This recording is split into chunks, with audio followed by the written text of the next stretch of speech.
शांति।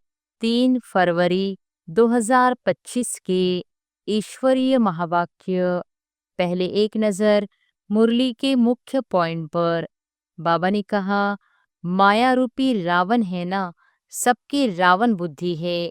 अब तुम हो ईश्वरीय बुद्धि। बाप तुम्हारी बुद्धि का अब ताला खोल रहे हैं, रावण ताला बंद कर देते हैं। अभी तुम सेंसिबल बुद्धि बनते हो। बाप कहते हैं, मैं तुमको स्वच्छ बुद्धि बनाता हूँ, ज्ञान घृत डालता हूँ। ज्ञान है सृष्टि चक्र कैसे फिरता है, उसकी नॉलेज। योग अर्थात याद। बच्चों का फर्ज है बाप को याद करना। अपने को आत्मा समझ बाप को याद करो, यह बहुत मेहनत का काम है। तब बाबा कहते हैं, योग में ठहर नहीं सकते हैं। और फिर बाबा ने कहा, योग से ही विकर्म विनाश होते हैं, योग से ही कर्मेंद्रियां बिल्कुल शांत हो सकती हैं। एक बाप के सिवाय और कोई याद न आए, कोई देह भी याद न आए। ईश्वर को योगेश्वर नहीं कहेंगे, तुम योगेश्वर हो। ईश्वर बाप कहते हैं, मुझे याद करो। यह याद सिखलाने वाला ईश्वर बाप है। कलयुग अभी भी चलेगा तो और घोर अंधियारा हो जाएगा। इसलिए गाया हुआ है, कुंभकर्ण की नींद में सोए हुए थे और विनाश हो गया। मैं आत्मा बिंदी हूँ, बाप भी बिंदी है। ऐसे उनको याद करना है। जो इस बात को समझते भी नहीं हैं, वह क्या पद पाएंगे। और फिर लास्ट में बाबा ने कहा, कर्मेंद्रियां बिल्कुल शांत शीतल हो जाती है। ज्ञान से शांत नहीं होगी, योग के बल से शांत होगी। आधा कल्प है झूठ खंड, आधा कल्प है सच खंड। अभी तो हर एक को समझाना चाहिए। इस समय सब नरकवासी है, फिर स्वर्गवासी भी भारतवासी ही बनते हैं। ज्ञान में भले कितने भी अच्छे हैं, परंतु योग में कई बच्चे नापास हैं। योग नहीं तो विकर्म विनाश नहीं होंगे, ऊंच पद नहीं पाएंगे। जो योग में मस्त है वही ऊंच पद पाएंगे।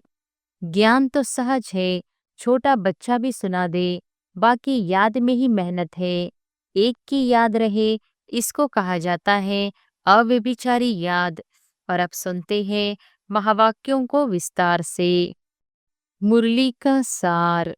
मीठे बच्चे, आत्मा रूपी ज्योति में ज्ञान योग का घृत डालो तो ज्योत जगी रहेगी। ज्ञान और योग का कॉन्ट्रास्ट अच्छी रीति समझना है। प्रश्न है, बाप का कार्य प्रेरणा से नहीं चल सकता, उन्हें यहाँ आना ही पड़े, क्यों? उत्तर है, क्योंकि मनुष्यों की बुद्धि बिल्कुल तमोप्रधान है। तमोप्रधान बुद्धि प्रेरणा को कैच नहीं कर सकती। बाप आते हैं तब तो कहा जाता है, छोड़ भी दे आकाश सिंहासन। गीत है, छोड़ भी दे आकाश सिंहासन, अब धरती पर आ जा रे। ओम शांति। भक्तों ने यह गीत बनाया है। अब इसका अर्थ कैसा अच्छा है। कहते हैं, आकाश सिंहासन छोड़कर आओ। अब आकाश तो है यह है रहने का स्थान। आकाश से तो कोई चीज आती नहीं। आकाश सिंहासन कहते हैं। आकाश तत्व में तो तुम रहते हो और बाप रहते हैं महतत्व में। उसको ब्रह्म या महतत्व कहते हैं, जहाँ आत्माएं निवास करती है। बाप आएगा भी जरूर, वहां से कोई तो आएगा ना। कहते हैं, आकर हमारी ज्योत जगाओ। गायन भी है, एक है अंधे की औलाद अंधे और दूसरे है सज्जे की औलाद सज्जे। धृतराष्ट्र और युधिष्ठिर नाम दिखाते हैं। अभी यह तो औलाद है रावण की। माया रूपी रावण है ना, सबकी रावण बुद्धि है। अब तुम हो ईश्वरीय बुद्धि। बाप तुम्हारी बुद्धि का अब ताला खोल रहे हैं, रावण ताला बंद कर देते हैं। कोई किसी बात को नहीं समझते हैं तो कहते हैं यह तो पत्थर बुद्धि है। बाप आकर यहाँ जोत जगाएंगे ना। प्रेरणा से थोड़ी ही काम होता है। आत्मा जो सतोप्रधान थी, उनकी ताकत अब कम हो गई है, तमोप्रधान बन गई है। तमोप्रधान बन गई है, एकदम झुंझार बन पड़ी है। मनुष्य कोई मरते हैं तो उनका दीवा जलाते हैं। अब दीवा क्यों जलाते हैं? समझते हैं जोत बुझ जाने से अंधियारा न हो जाए, इसलिए जोत जगाते हैं। अब यहाँ की जोत जगाने से वहाँ कैसे रोशनी होगी? कुछ भी समझते नहीं। अभी तुम सेंसिबल बुद्धि बनते हो। बाप कहते हैं मैं तुमको स्वच्छ बुद्धि बनाता हूँ, ज्ञान घृत डालता हूँ।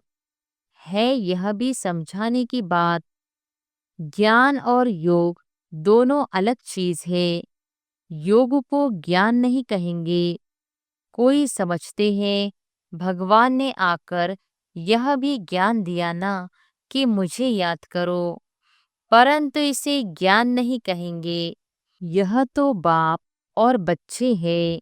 बच्चे जानते हैं कि यह हमारा बाबा है, इसमें ज्ञान की बात नहीं कहेंगे। ज्ञान तो विस्तार है, यह तो सिर्फ याद है। बाप कहते हैं मुझे याद करो, बस यह तो कॉमन बात है, इनको ज्ञान नहीं कहा जाता। बच्चे ने जन्म लिया सो तो जरूर बाप को याद करेगा ना। ज्ञान का विस्तार है। बाप कहते हैं मुझे याद करो, यह ज्ञान नहीं हुआ। तुम खुद जानते हो हम आत्मा हैं, हमारा बाप परम आत्मा परमात्मा है। इसे ज्ञान कहेंगे क्या? बाप को पुकारते हैं। ज्ञान तो है नॉलेज। जैसे कोई एमए पढ़ते हैं, कोई बीए पढ़ते हैं, कितनी ढेर किताब पढ़नी होती है। अब बाप तो कहते हैं तुम हमारे बच्चे हो ना, मैं तुम्हारा बाप हूँ। मेरे से ही योग लगाओ, अर्थात याद करो। इसको ज्ञान नहीं कहेंगे। तुम बच्चे तो हो ही, तुम आत्माएं कब विनाश को नहीं पाती हो। कोई मर जाते हैं तो उनकी आत्मा को बुलाते हैं। अब वह शरीर तो खत्म हो गया, आत्मा भोजन कैसे खाएगी? भोजन तो फिर भी ब्राह्मण खाएंगे, परंतु यह सब है भक्ति मार्ग की रस्म। ऐसे नहीं कि हमारे कहने से वह भक्ति मार्ग बंद हो जाएगा, वह तो चलता ही आता है। आत्मा तो एक शरीर छोड़ जाए दूसरा लेती है। बच्चों की बुद्धि में ज्ञान और योग का कॉन्ट्रास्ट स्पष्ट होना चाहिए। बाप जो कहते हैं मुझे याद करो, यह ज्ञान नहीं है, यह तो बाप डायरेक्शन देते हैं। इनको योग कहा जाता।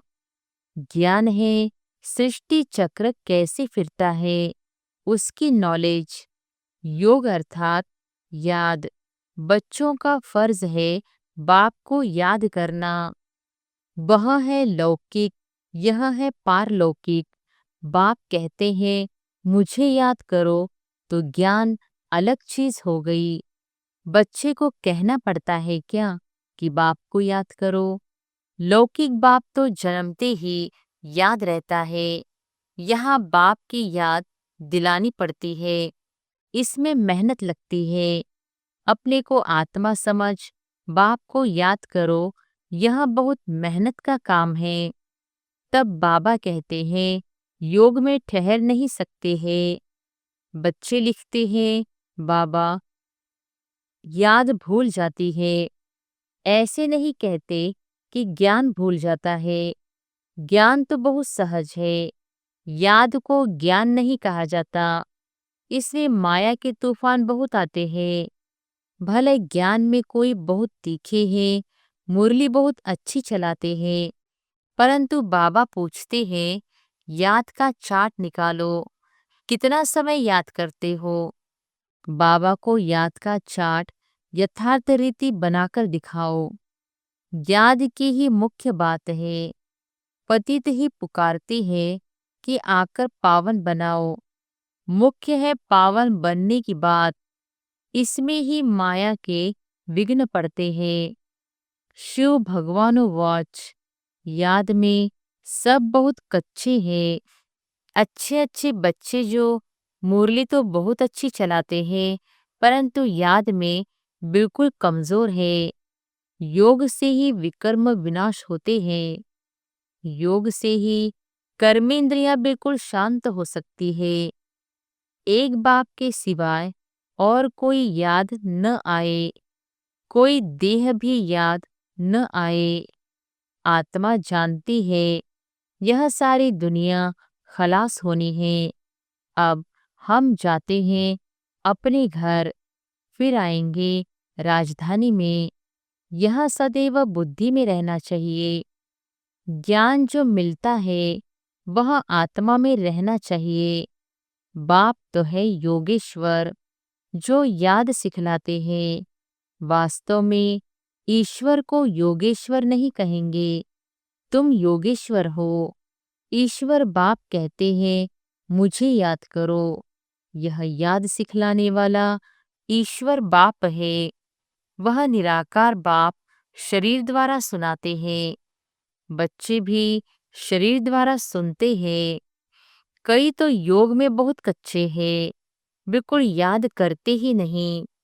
जो भी जन्म जन्मांतर के पाप है सबकी सजा खाएंगे। यहाँ आकर जो पाप करते हैं वह तो और ही 100 गुना सजा खाएंगे।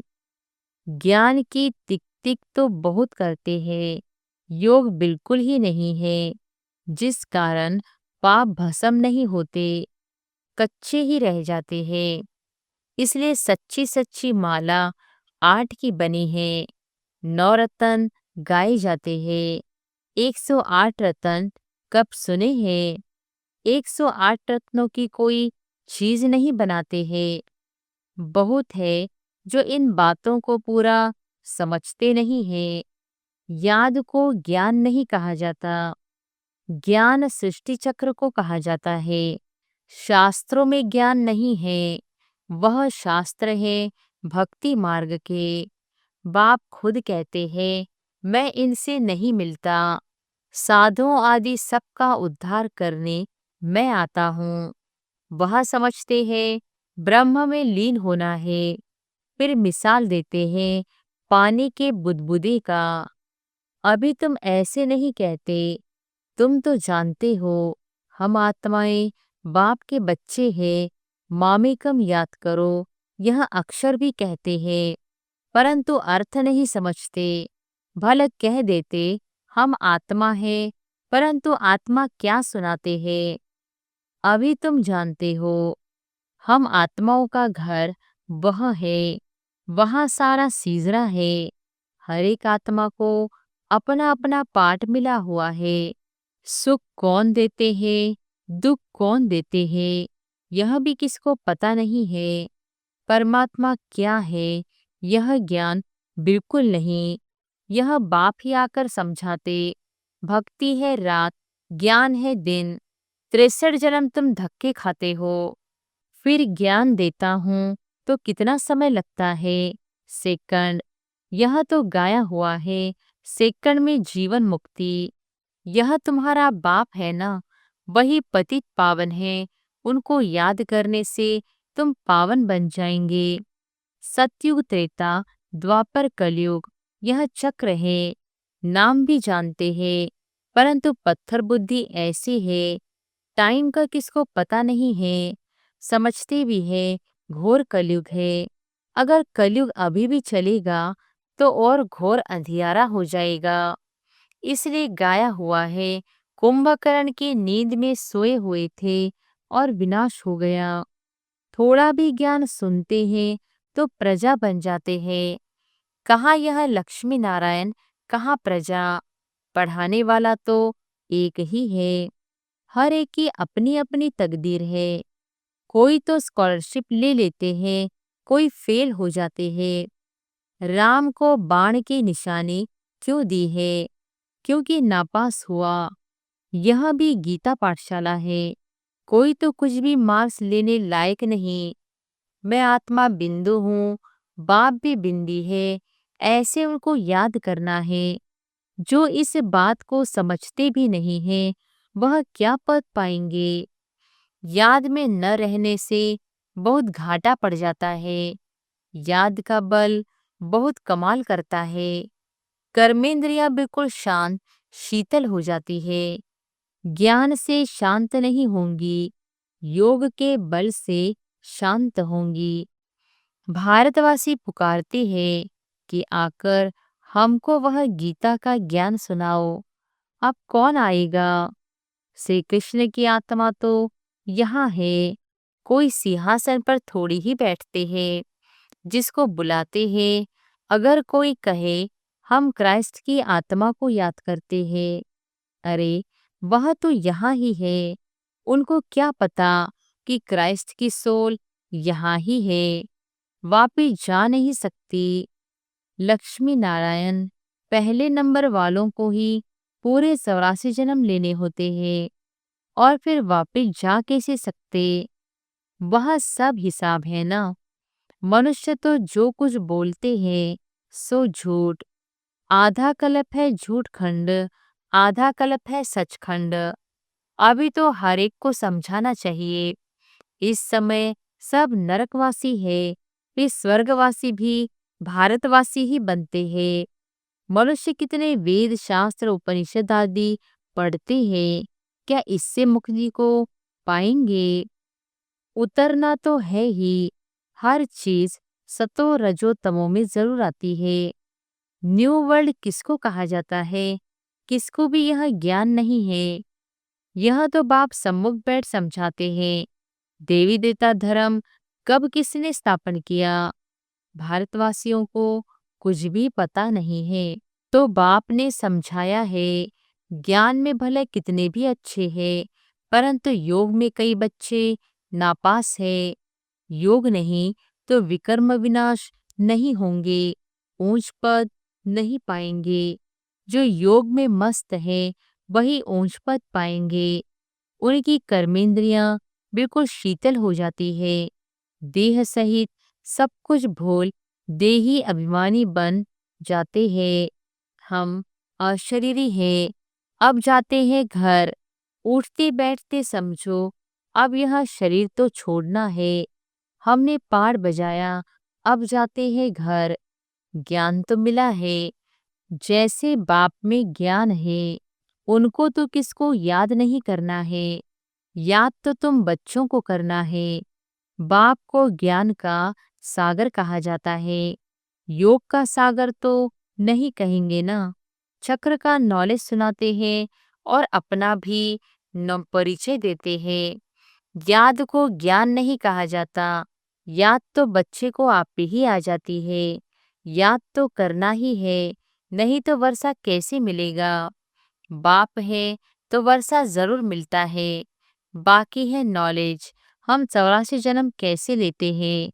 तमो प्रधान से सतो प्रधान, सतो प्रधान से तमो प्रधान कैसे बनते हैं, यह बाप समझाते हैं। अब सतो प्रधान बनना है बाप की याद से।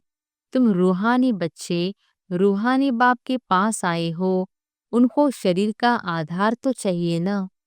कहते हैं मैं बूढ़े तन में प्रवेश करता हूँ, है भी वानप्रस्थ अवस्था। अब बाप आते हैं तब सारे सृष्टि का कल्याण होता है। यह है भाग्यशाली रथ।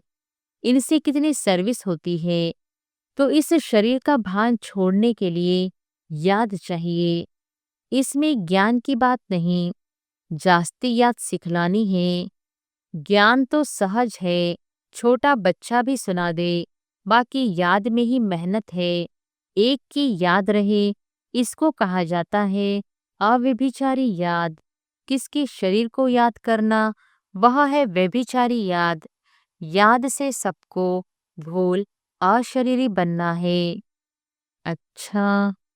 मीठे मीठे सिकिलधे बच्चों प्रति माता पिता बाप दादा का याद प्यार और गुड मॉर्निंग। रूहानी बाप की रूहानी बच्चों को नमस्ते। धारणा के लिए मुख्य सार। पहली पॉइंट, याद के बल से अपने कर्मेंद्रियों को शीतल शांत बनाना है। फुल पास होने के लिए यथार्थ रीति बाप को याद कर पावन बनना है। दूसरी पॉइंट, उठते बैठते बुद्धि में रहे कि अभी हम यह पुराना शरीर छोड़ वापस घर जाएंगे। जैसे बाप में सब ज्ञान है, ऐसे मास्टर ज्ञान सागर बनना है। वरदान है, कंबाइंड स्वरूप की स्मृति द्वारा श्रेष्ठ स्थिति की सीट पर सेट रहने वाले सदा संपन्न भव। कंबाइंड स्वरूप की स्मृति द्वारा श्रेष्ठ स्थिति की सीट पर सेट रहने वाले सदा संपन्न भव। संगम युग पर शिव शक्ति के कंबाइंड स्वरूप की स्मृति में रहने से हर असंभव कार्य संभव हो जाता है। यही सर्वश्रेष्ठ स्वरूप है। इस स्वरूप में स्थित रहने से संपन्न भव का वरदान मिल जाता है। बाप दादा सभी बच्चों को सदा सुखदायी स्थिति की सीट देते हैं। सदा इसी सीट पर सेट रहो तो अतीन्द्रिय सुख के झूले में झूलते रहेंगे। सिर्फ विस्मृति के संस्कार समाप्त करो। स्लोगन है, पावरफुल वृत्ति द्वारा आत्माओं को योग्य और योगी बनाओ। अव्यक्त इशारे, एकांत प्रिय बनो, एकता और एकाग्रता को अपनाओ।